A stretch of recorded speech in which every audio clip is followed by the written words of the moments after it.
ABD-12 Çin'den 27 şirketi ulusal güvenlik ve dış politika konularındaki tereddütlerini gerekçe göstererek kara listeye aldı. Washington'dan yapılan açıklamada ticari sınırlama getirilen şirketlerin bazıları Çin ordusunun kuantum bilişim programının geliştirmesine yardımcı oldukları belirtildi. Çin'in yanı sıra Japonya, Pakistan ve Singapur'dan bazı şirketler de kara listeye eklendi. Almanya Başbakanı Angela Merkel ile Polonyalı mevkidaşı yaptıkları görüşmenin ardından ortak basın toplantısı düzenledi. Merkel, Belarus-Polonya sınırındaki göçmen krizinde ülkenin Polonya ile tam dayanışma içinde olduğunu söyledi. Kırgızistan'da Kırgızcanın kamusal hayatın her alanında yaygınlaştırılmasını öngören yasa tasarısı hazırlandı.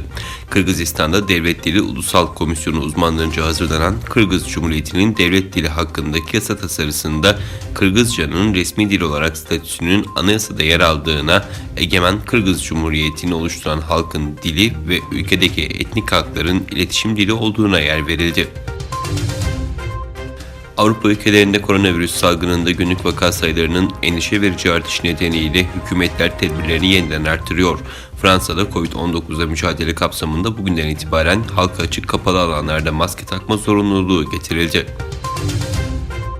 Amerikan Ulusal Havacılık ve Uzay Dairesi NASA, dünyadan binlerce ışık yılı uzaklıkta yeni bir gezegen keşfetti. Jüpiter'in kütlesinin yaklaşık 5 katı olan ve sadece 16 saat içinde yıldızının etrafında dönen gezegenin 10 milyon yıl sonra orada olamayabileceği söylendi.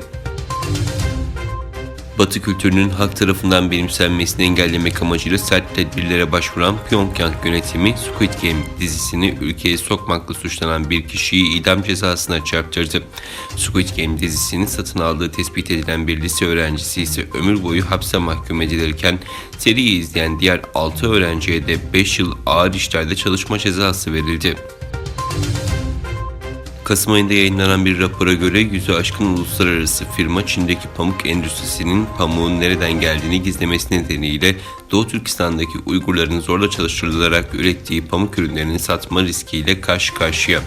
İngiltere'deki Sheffield Hallam Üniversitesi'ne göre Helena Kennedy Uluslararası Adalet Merkezi'nin hazırladığı Pamuk Aklama, Sincan pamuğunun uluslararası tedarik zincirlerine nasıl gizlendiği başlıklı raporda 5 büyük Çinli iplik ve kumaş tedarikçisinin Uygurların yaşadığı bölgelerden gelen pamukları kullandığı ifade ediliyor.